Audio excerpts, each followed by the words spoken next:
folks, for coming. So welcome to QoS 2326. So who here knows NBAR and CBAR pretty well? Okay, all right, few folks. All right, so you shouldn't be hitting the dive bar, right? But having a drink is always a good time. So, but hopefully after this session, you actually get a good understanding between the difference of CBAR, how it interacts with NBAR, and then using those features to actually enhance what I think is critical to a lot of businesses controlling QoS. Right? So first off, if you haven't joined the room, please join the room. We can go through follow-up questions as well as looking at the PDF. So you may have seen the PDF in the room. Just note that that PDF isn't quite the latest, so we're trying to pull it off and push up the latest version. And please return the survey. There's going to be some nice T-shirts at the end. And please, give me 5. I don't mind saying it right now, 5. If not, please come up and let me know why I shouldn't deserve a 5. All right, let's first get started. We're going to go through basically the foundations of NBAR, right? What it is, how it's useful, and ways of actually enhancing NBAR, right? And that's through CBAR. And then from there, how you actually get information off your devices into monitoring systems. And then using that information, how you actually control the applications that are going through your network. And then we'll wrap up, hopefully, in about an hour and a half. So it's missing a slide. Anyway, my name's Nathan Lee. I'm from Los Angeles. So I've been here in Amsterdam, 4 or 5 times now. I love the country. The atmosphere is really great here. So I'm really honored to be invited back here again. So I'm with Cisco for 14 years now, and prior to Cisco, I work at a higher ed research university for 15 years. And all this time, I've been focusing on enterprise networking, so switching, routing, wireless. So if you have any questions around enterprise networking, please, I'd be happy to answer them. All right, so this session is on visibility into what goes on into your network, right? So specifically applications. And once you have visibility, how do you actually export that to monitoring systems? But beyond just monitoring, how do you actually control the flow of applications through your network so that the applications that are relevant to your business actually get treated properly? So first off, let's set some ground rules. Some of the examples, screenshots that you see are off of Cali Center 3.2.1. Anybody here play with 3.2? All right, maybe 3.1. Okay, a couple of folks on 3.2. So 3.1 and 3.2 are not generally available yet. 3.1 is actually in control availability. So if you want to run that version, just reach out to your account team and we can get you hooked up. And the software version on the devices, on the switches, and wireless LAN controller is running 17.18.2. And just to get off the table here, you need Advantage licensing, okay? So hopefully that answers 99% of your questions right there. So just there's some use cases where essential licensing may work, but basically for end-to-end solution perspective, Advantage licensing is required. All right, so analyzing applications, getting visibility into what's actually flowing through your network, right? So not simply looking at the TCP, UDP port numbers, but doing a deeper inspection of the packets to actually see what that application is. Because let's face it, most applications these days are going through port 443. So if you're looking at 443, that's just simple HTTPS, right? But underneath it, there's a whole bunch of other stuff. And that's why you need a smarter engine, something that can actually look deeper into the packet, and that's where NBAR comes in. So NBAR actually makes a copy of your packet flow, the first few packet, and it actually pushes it up through its inspection engine to see what kind of application it is, even if it's going through port 80, 443, right? And there's actually a number of methods it uses. So It uses application signatures. There's going to be some common behaviors that these applications will have. So those are summarized in protocol packs. You can also create custom signatures, right, that actually make NBAR a little bit smarter. And then it also cross-reference DNS queries as well. So there's a lot of method that goes on behind NBAR that actually can provide a deeper inspection of your packet, even encrypted packets, right? And ultimately, off the bat, right, depending on which version of iOS XE you run, we can actually analyze over 1,500 applications, just simply running the proper code on your switching router or wireless. And like I said, right, the way that it works is it does not look at every single packet. It only takes a couple of the few initial packet, analyzes that, creates a cache, and then every single packet after that uses the cache to do hardware switching. So it has very, very minimal impact on your traffic flow. And then in terms of actually making NBAR a little bit smarter, because there's always new applications coming in, right? So the latest version of the protocol pack for NBAR can analyze applications related to AI, so ChatGPT, Anthropic. We actually can analyze those applications as well, and you need to update it to the latest protocol pack. So updating the protocol pack on your switching actually does not incur a device reboot. And we'll see how easily it's done in a few minutes. And then other functionalities on your devices actually make use of NBAR, even if NBAR is not explicitly enabled, right?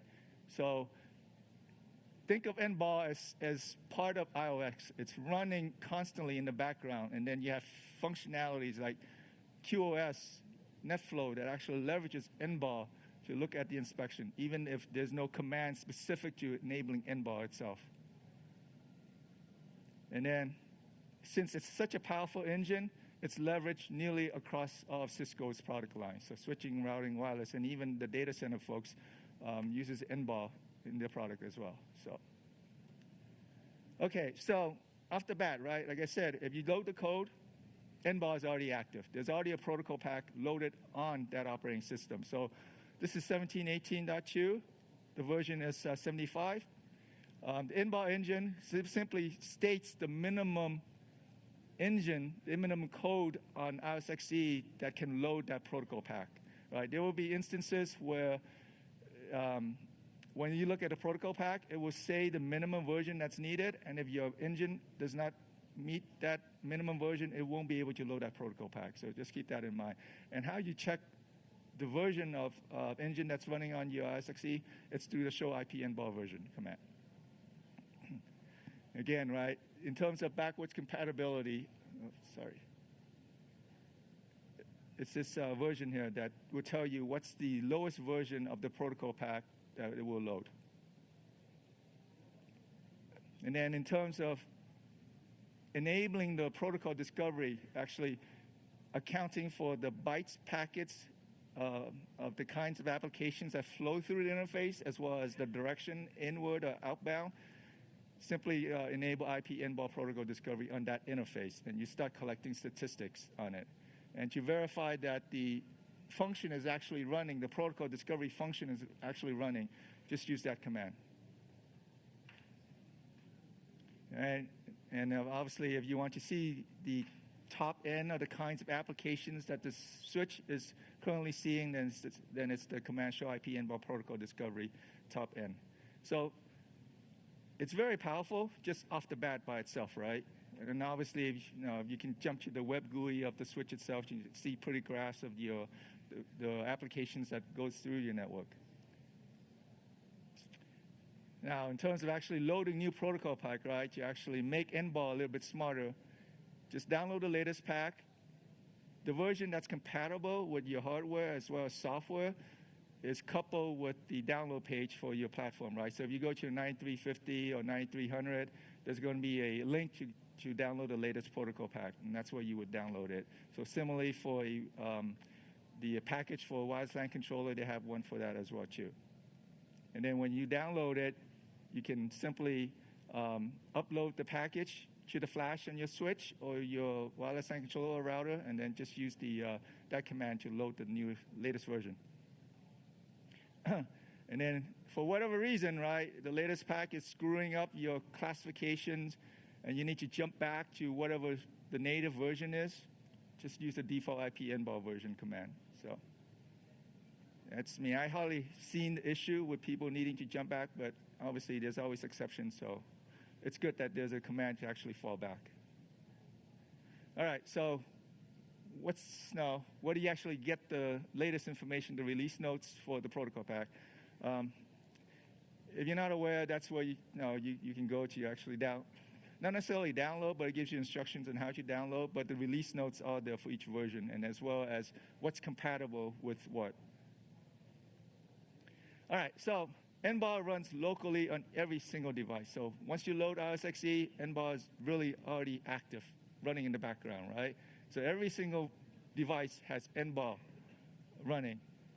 And when you look at an enterprise network where you have hundreds of switches, which translates to thousands of interfaces, it becomes cumbersome to enable NBAR on every single interface, right? Not only that, how do you actually maintain the protocol packs? Dynamically even, right? As new applications get created, and we need to package those applications into secondary protocol pack as well as application rules. We'll talk about application rules in a little bit. You need to dynamically update NBAR as well. So there has to be a smarter way of doing that. So the bigger issue really is, since NBAR is active on pretty much every single device, you want to have some sort of consistency in terms of these devices classifying the applications. All right. So once the applications are properly classified, you can apply the proper QoS to them. And if you have inconsistent protocol packs throughout your network, well, it could be that you may run into issues where your application counters may be off because things are telling your monitoring collection engines differently, or worse yet, different devices, since they're misclassifying the application, might mistreat the same application. So it's a good idea to make sure you have consistent protocol packs applied at every single device level, right?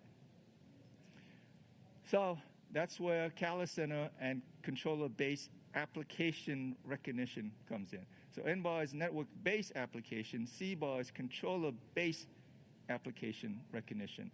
CBAR runs exclusively on Cala Center. It does not run on any device, right?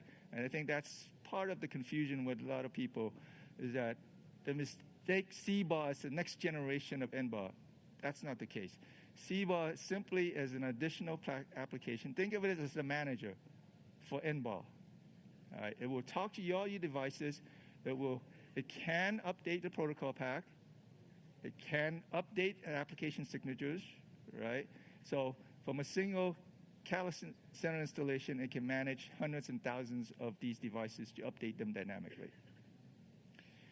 Now, how CBAR works is your network devices, your switching, your wireless controller, your router, these are basically sensors to CBAR. It's already caching the flows. So with the way that CBAR works, it ties the flow, the IP address, to an app ID. Because let's face it, a lot of applications have a lot of destinations, right? It's not a single IP address. It's not a single server, right? One endpoint might get redirected to some other server on the East Coast, and another endpoint might get redirected to another server on the West Coast, but they're the same application. Well, the switching and the network devices on the left side may not see what's going on the right side, but we can get that information from the sensors that are already seeing the information from other parts of the application.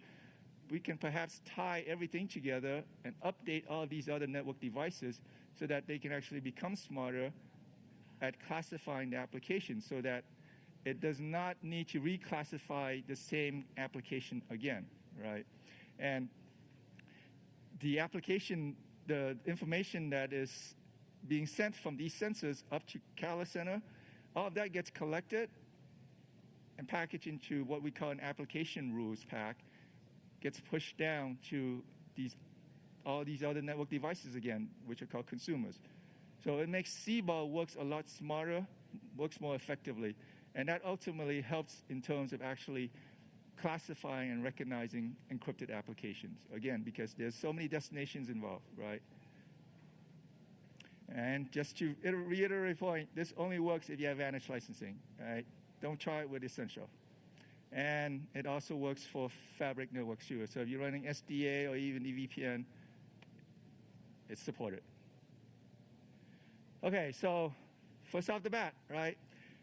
CBAR not only works with the network devices, but we can also tie it to external sources like Salesforce, SAP, Microsoft, Office 365, because they clearly can understand where the servers are, right? They can provide the application signatures. So CBAR can actually connect to those companies' applications and, again, tie that information into protocol packs as well as application rules and supply to the devices. So in order to do that, you need to register Catalyst Center. So it's not just simply entering your CCO credential in Catalyst Center. You have to go to this specific setting called Cisco Catalyst Cloud under System Settings.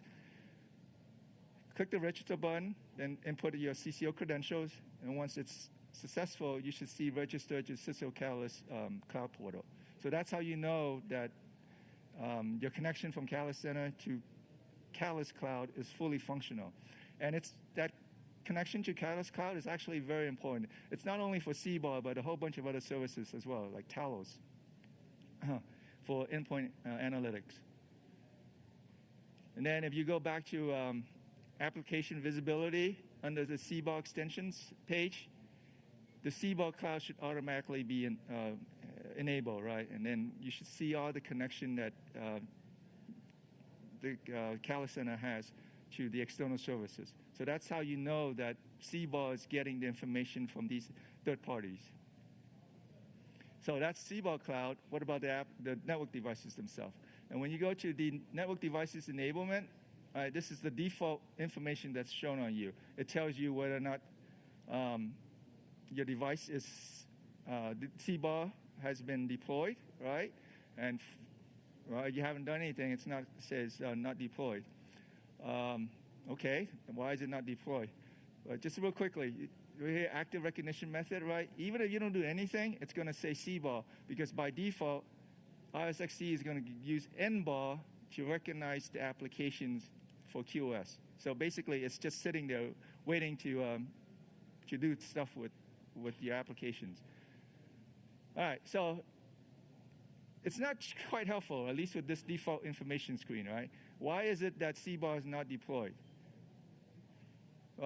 If you go all the way to the right, it's not shown on here, but there's three little ellipses that's hard to see. If you click on that, you can actually expand out just the column in terms of what information you can see.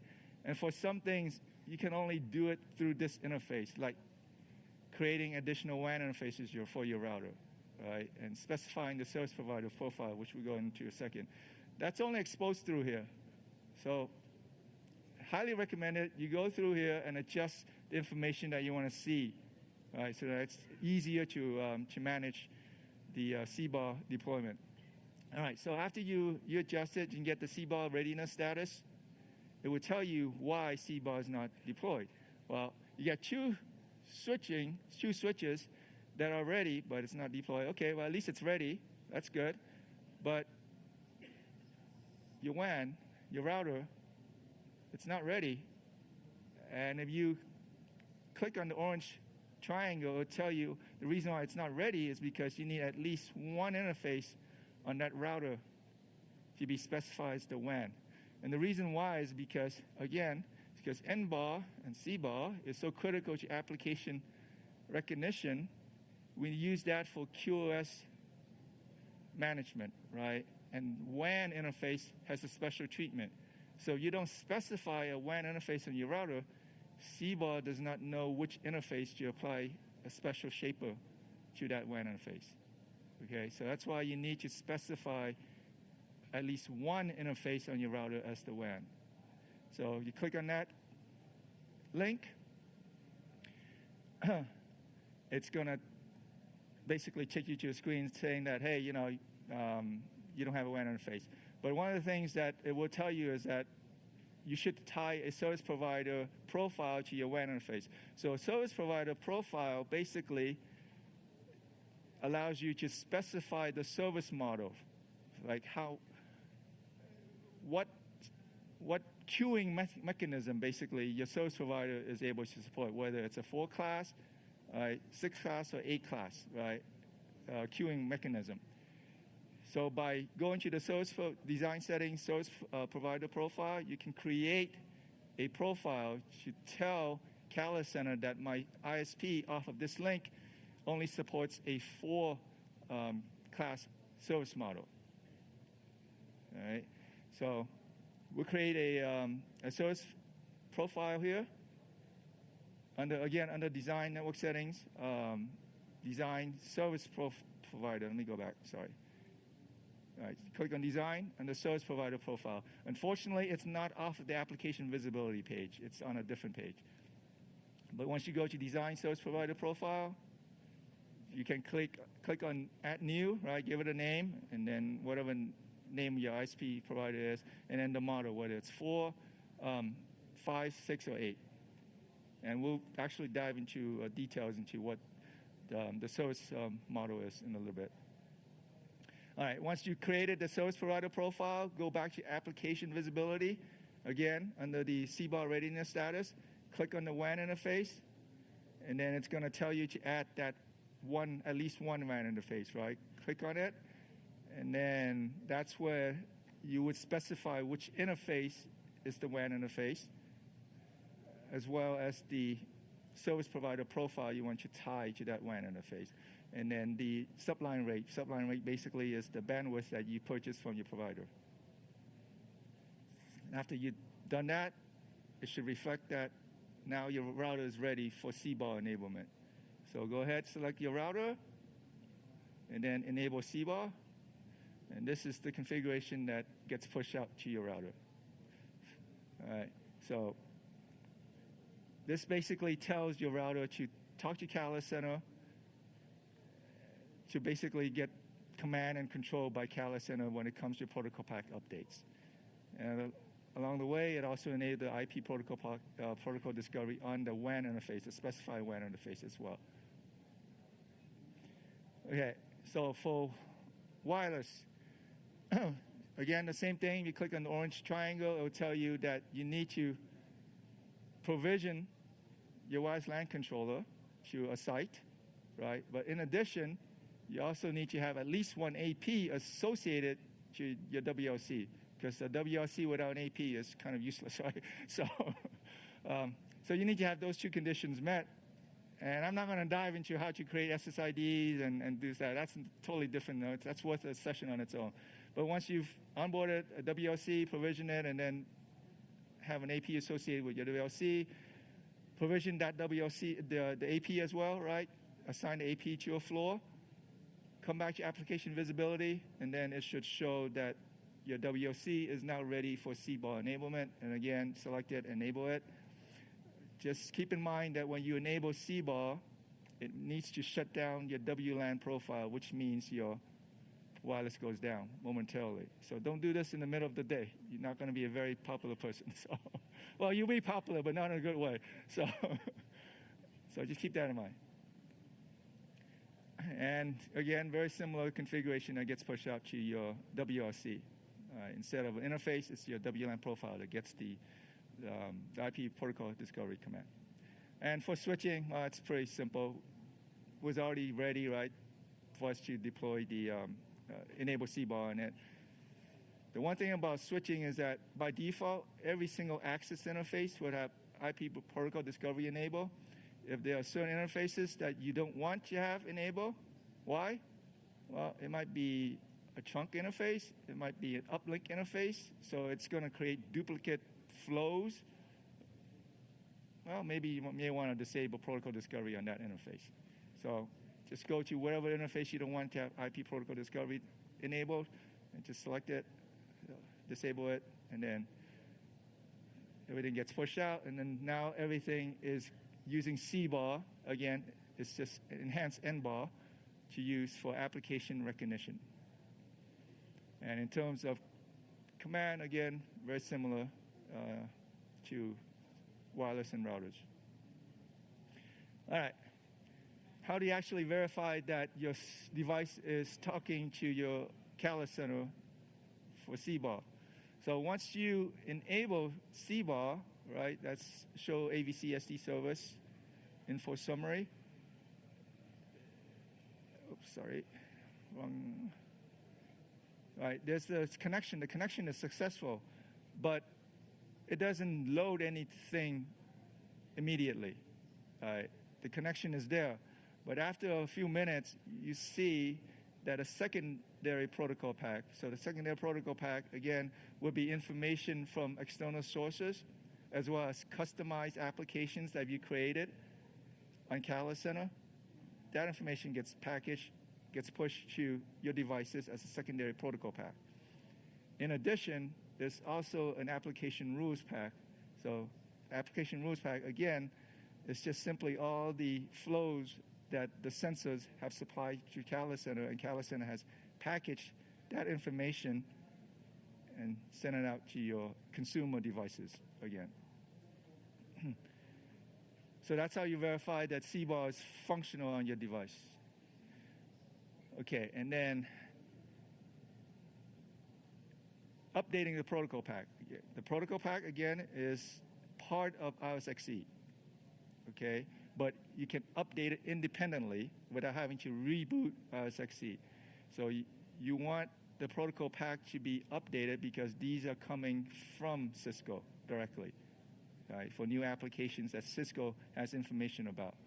And so you can selectively enable for a device, all of them, or even have CBAR automatically update the protocol pack on your devices as new ones come out so that you don't have to manually update them. So that's the power of CBAR, right? It can actually manage hundreds and thousands of your network devices and make them smarter from an application recognition perspective. All right, and then just to verify that your protocol pack is updated successfully by CBAR. So that's the built-in version, right? 75 is running on 17.18.2. And then when you upload the protocol pack into CALA Center, it can push out to your devices. You see now it's 77. And that's the protocol pack that you either manually update to CALA Center, or CALA Center could download automatically from CCO for you if you put in your CCO credential. So, all right, so that's getting visibility into what's going on within your network. It's great, but it's not super because most of it is staying on the device. How do you actually get to a central management system, right, for troubleshooting when users call in and complaining about certain applications that they're having issues with? Well, it's nice to have it so that everything's in one place so that you can actually see a history of that application. So that's where telemetry comes in, all right, enabling telemetry. Because CALA Center uses that telemetry to track the performance of applications, specifically the ones that are critical to your business. And you have the option of specifying whatever application that's critical, right? And we'll go into that in a little bit. And it actually goes down very granular to a granular level. It will track the application usage by user as well, too.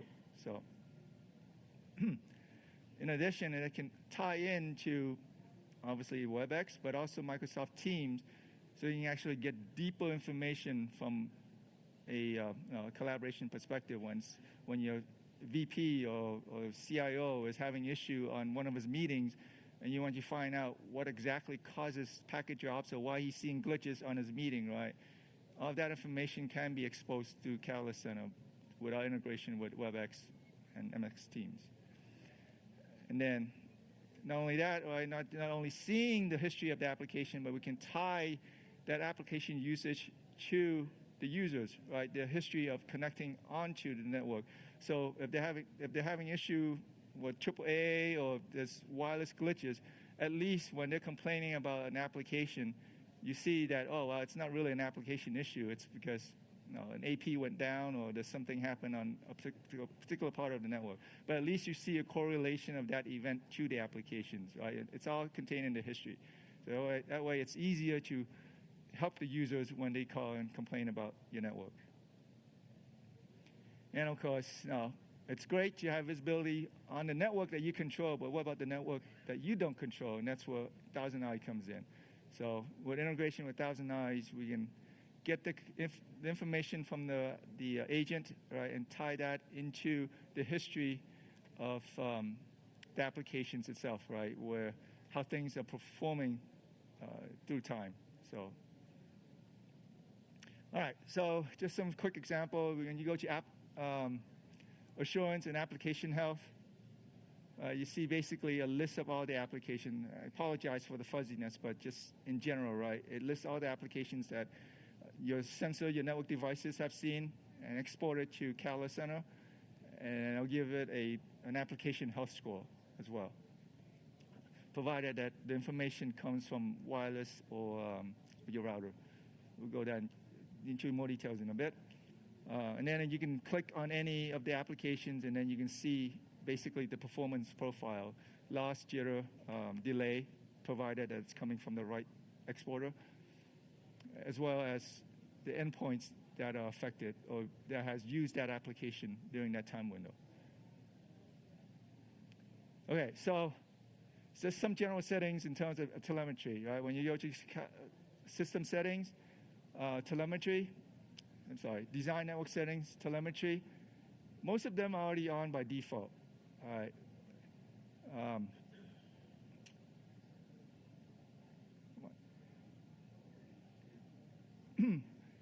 But just realize that telemetry itself on the devices is not enabled, right? Because we don't want to go out and make configuration changes on your devices unless you tell us to.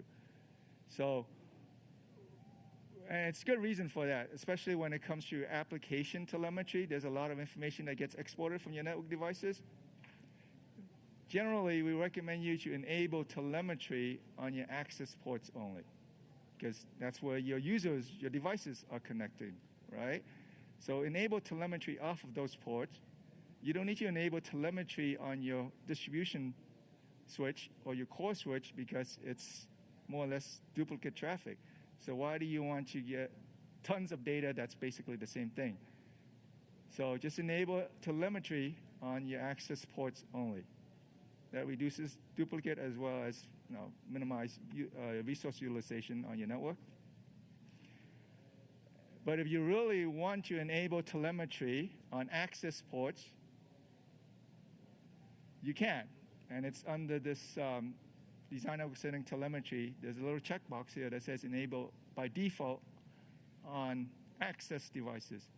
It only gets enabled when you assign the device to a setting, right? Just simply because you onboard a device does not mean telemetry gets enabled. You need to assign that device to a site. And when you assign the device to a site, that's when telemetry gets enabled by default if you have this checkbox turn on. Just keep in mind, though, that if you onboard your switches through LAN automation, this automatic telemetry does not get enabled. Okay, just keep that in mind. Because some people have been surprised by that.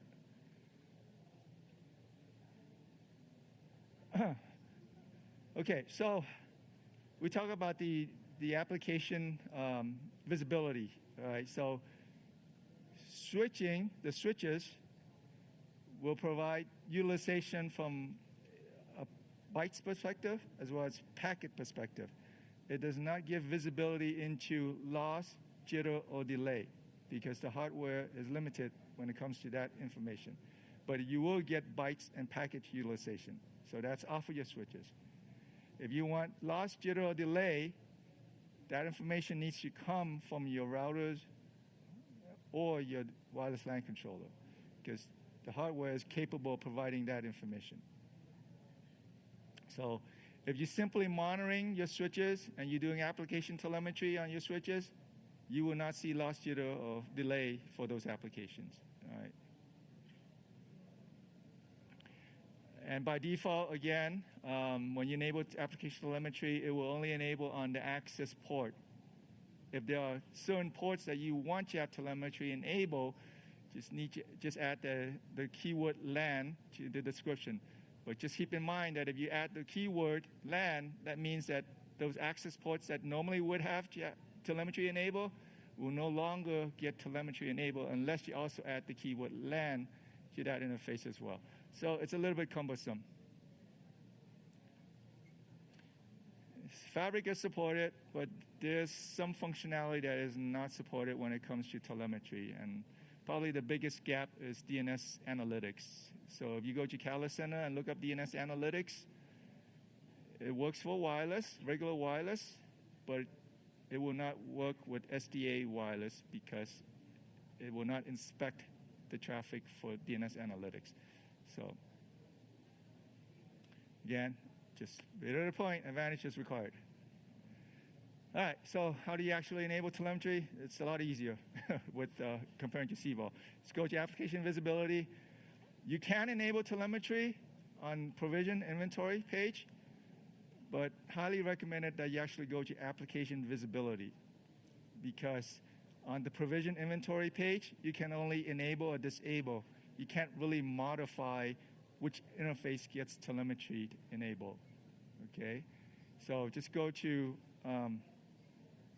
application visibility to enable telemetry. And it's the new way, preferred way of doing it anyway.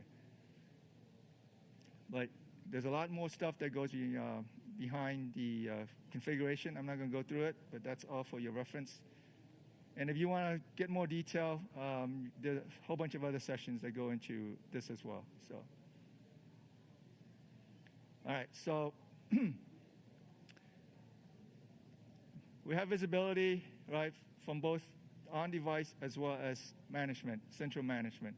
How do you actually use that information to control the flow of applications through your network? That's where QoS comes in, all right? Properly defining QoS through your network so that each and every application gets properly treated at every single hop along the way. So Catalyst Center has a powerful functionality for that. But before we go into it, just look at how you configure QoS.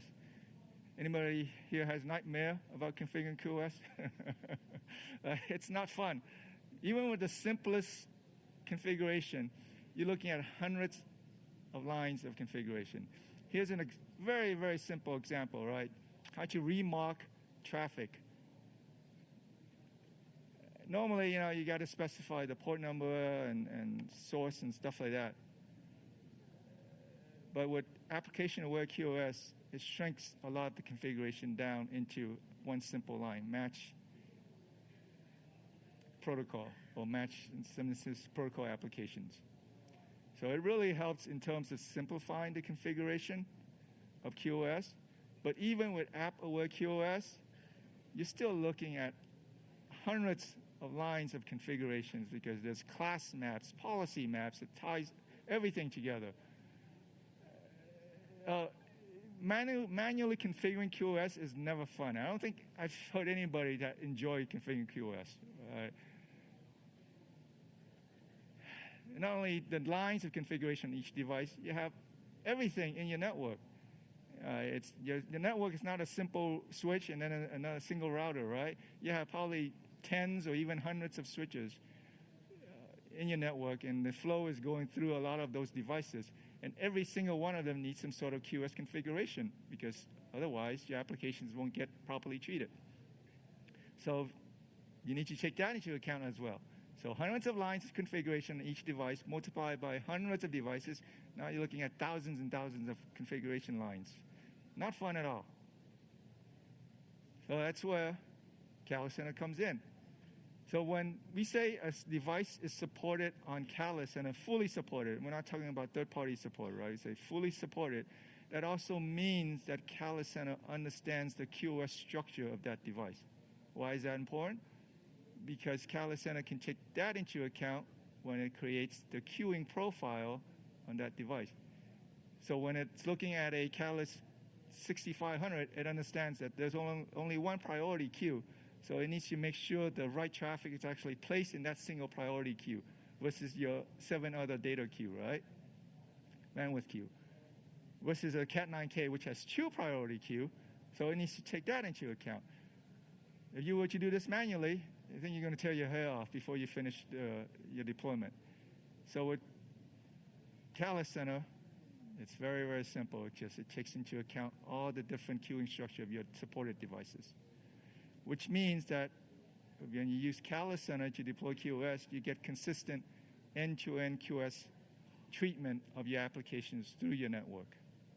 So hopefully it shouldn't be a surprise when it comes to treatment of the same application throughout your network when QoS is managed by Catalyst Center. And the nice thing is you really don't need to worry too much in terms of how to adjust the bandwidth or what traffic you put into what queue or traffic class, because everything is based off of an industry validated profile that basically I think a lot of you already know, right? Tim Zaghetti wrote the book on QoS like over 10 years ago. A lot of that is off of the CVDQ profile, and you can download that profile, that validated design guide if you want to, but it's a long read. All of that is incorporated into Catalyst Center. So from hundreds and thousands of lines of configuration, it simplifies to click and drag. And we'll see that in a little bit.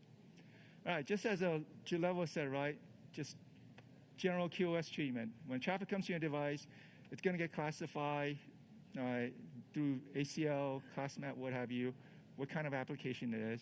And then it's the right tag, the right information is going to place in that packet, right? That's called marking or remarking.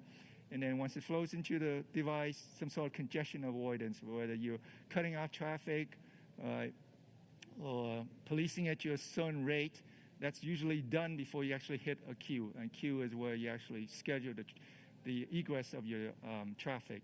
And the shaper of that traffic comes in towards the end. So that's the general flow when it comes to QoS treatment. As an example, right, you have traffic going through a switch, and QoS policy has been pushed down by Catalyst Center into that switch. It knows, okay, for traffic that is classified because NBAR knows that this traffic is voice, I'm going to put it in my EF, DSCP46.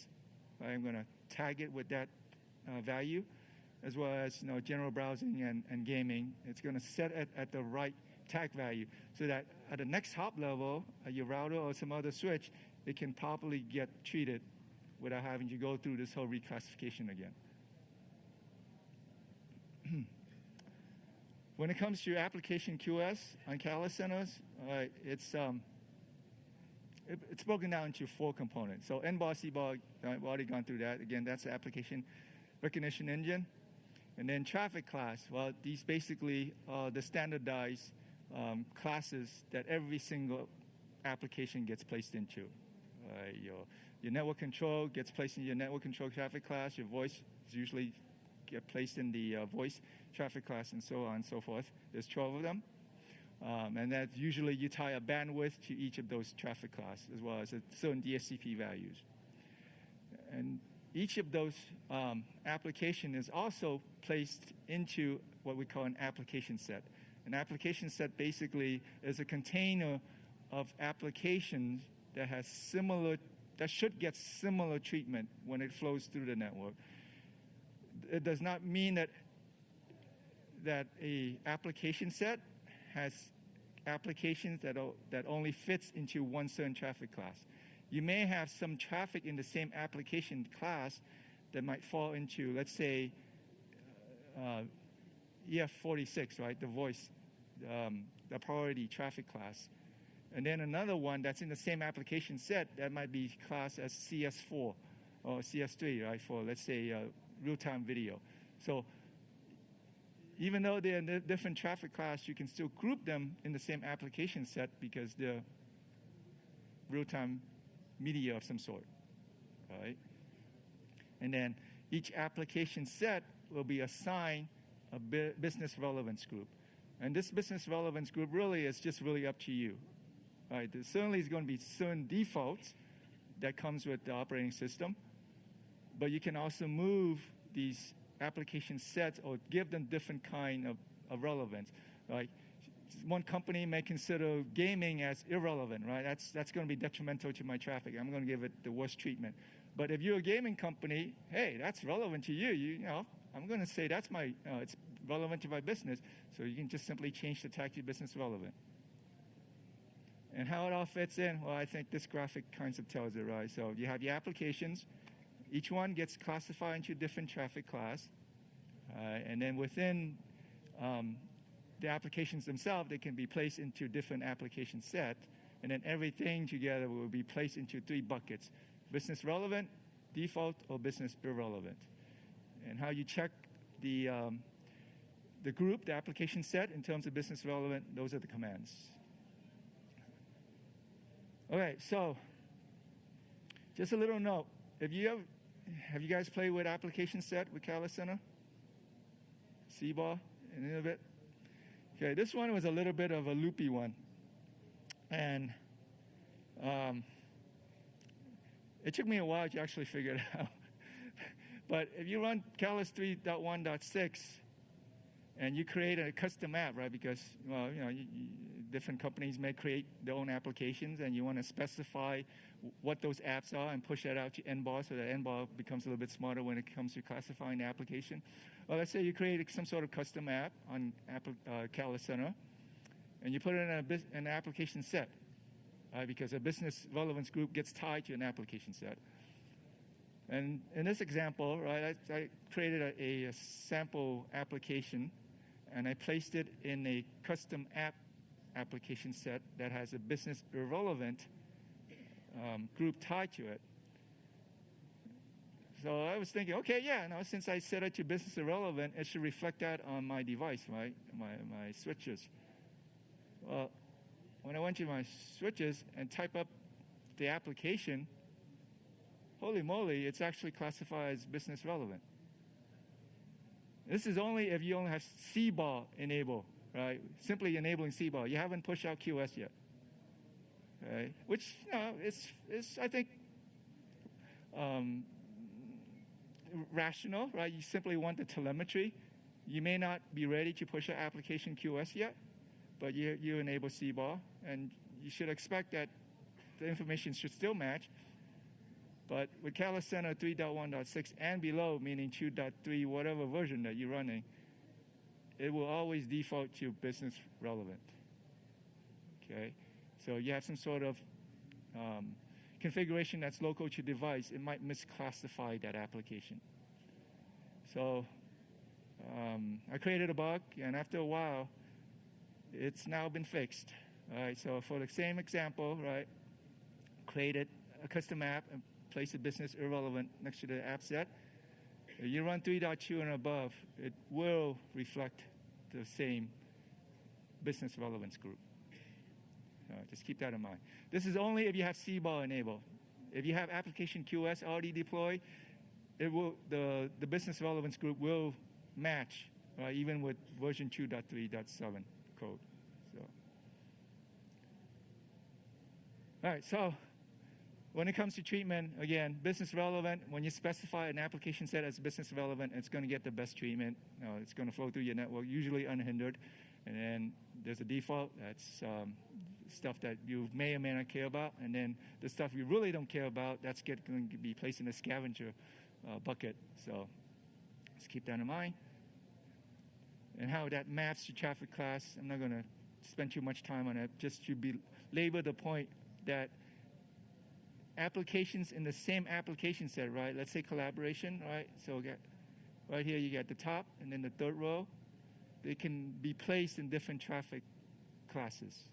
Again, just simply by the nature of the application itself, they may get treated slightly differently, but overall the nature of those two applications are kind of the same. So that's why they're placed in the same application set. All right, so when it comes to actually configuring the queuing, how to actually push your packets out through the interface of your device, that's going to be using a queuing profile. Again, QoS Center uses the industry best practices through the Cisco validated design, and there's already one queuing profile built into Cala Center. So you really don't need to make any changes. But for whatever reason, right, you prefer certain traffic class to be treated better than others, you can customize that. Right? Create your own queuing profile so that when you deploy a QoS policy, you can tie it to your customized queue profile. And if you're ever curious what that CVD is, it's right down there. And you can see from the date, it's been around for a long time. So basically, not only Cisco, but our competitor uses the same model as well. So you can adjust the DHCP value as well as the bandwidth for your traffic classes. So however you like, whatever changes you make, you can customize it. Just a little bit of note in terms of the device role. So you guys, I think a lot of you use Cala Center, right? And when you go to provision inventory, there's a device role column, right? And a lot of time you might wonder, okay, what's this access? What's this distribution? Does it really matter? Well, for one thing, it does matter, right? When you look at topology, it paints a nice picture if you put things in the right order, right? Whether it's access, distribution, or on a core or even border router. If you put everything as access, then it's just a single flat design. Not very pretty. So it affects topology, but more importantly, it affects how QoS policy gets deployed to your devices on your switches. So for any access switch, it will get a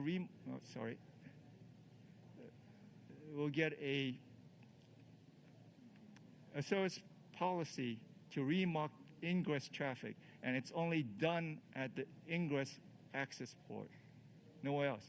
Again, it's because that's where your endpoint users, they send their traffic in, and that's where the network sees the traffic for the first time, right? So it makes sense for you to remark that traffic to a certain value. You don't really want to remark things in the middle because it's already gone through your access port. It really doesn't make any sense, right?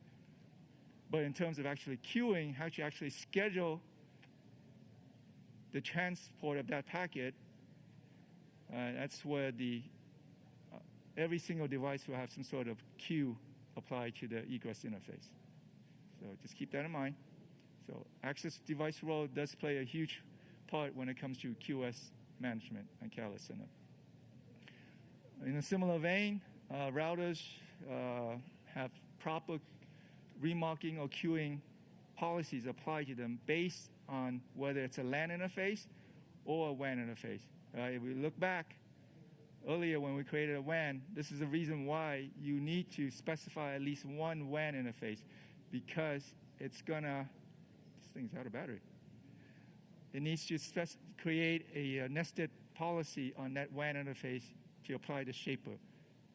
Because your connection may be 1 gig from your service provider, but your bandwidth that you purchase from them is only 100 meg. So you need to shape that traffic properly. Now, when we created that service provider profile and we specify whether it's a 4-class, 5, 6, or 8-class model, how does that actually get mapped to treatment of your traffic? Well, in our example, when we created the 4-class model, it will take the regular 12 classes from your standard QoS model and map them properly into this 4-class model. So if you have a 5 or 6, it's going to adjust some of the applications or traffic classes properly into the proper model. And this screen is only visible when you go to deploy application policies. You can only modify the DHCP and bandwidth value through this screen on application policy. All right, so in terms of adding the application policy, just go to policy, not application visibility, policy, and then application QoS. Click add, and then the first thing it's going to ask you is, I'll give it a name, but you also need to specify what site you're going to be pushing out your QoS policies, right, to control your flow of traffic. You can specify your entire global site if you want, but usually best practice is just select certain geographic sites only. All right. You also have the option of specifying which device you want QoS to be applied on. By default, it's going to select all the devices in that site, but you have the option of disabling QoS on any particular device as well as interface. Once you click Save, you can specify which queuing profile, again, right? By default, you can use a CVD profile or create a customized one and attach that to your QoS policy, as well as the WAN service provider profile. If you have multiple WAN provider, then create one service provider for each WAN provider.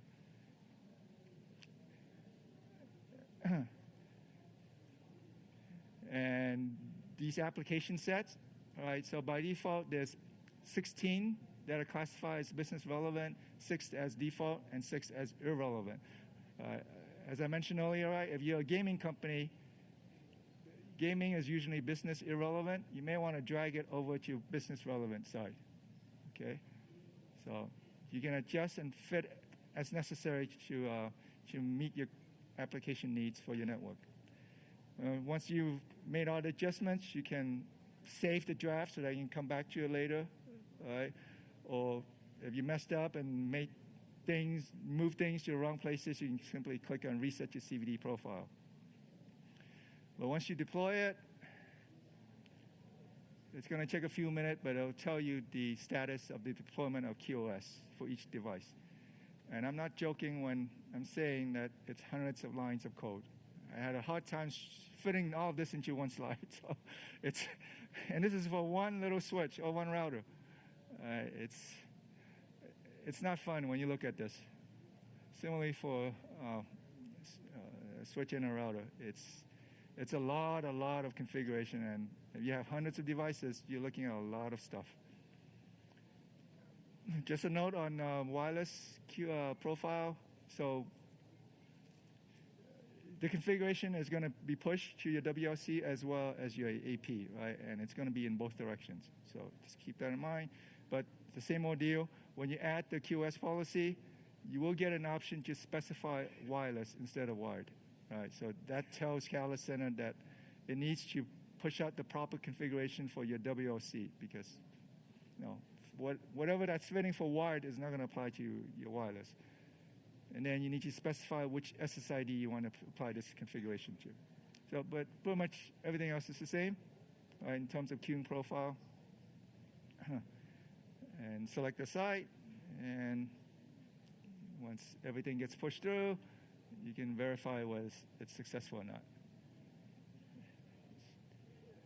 Wireless is a little bit simpler, but still, you're still looking at lots of configurations. So, all right, so how do you actually verify that QoS is functional, right? It's one thing to push a lot of buttons on Catalyst Center, but it's another thing to actually verify that your device is fully functional from QoS perspective. So certainly you can go to Catalyst Center to look at the status in terms of QoS policy deployment. But if you're like me, that loves to punch out command lines on interfaces, on switching routers, that's the command. So policy map interface. All right, folks, we're at the home stretch. So just real quickly, right? Off the bat, every single device that runs RSXE, and even other devices that's not enterprise, has NBAR enabled. And if you don't do anything, it will sit there in the background and can classify natively over 1,500 applications, even encrypted ones. You can enhance that through CBAR. CBAR, again, only runs on Catalyst Center, nowhere else on your network, right? And it makes NBAR smarter by supplying it with new application information as well as application rules. And then once you have all that information on your devices, export that to Catalyst Center or even to some other collector to get some sort of central management visibility. And then hopefully using Catalyst Center, you can actually use that information to push out the proper configuration on your network devices to properly treat your traffic through QoS. So there's a lot more stuff, and if you haven't played with Capture the Flag yet, please go there. You get CE learning credits, right? Get hands-on. But thanks, folks, for coming, and please fill out the survey.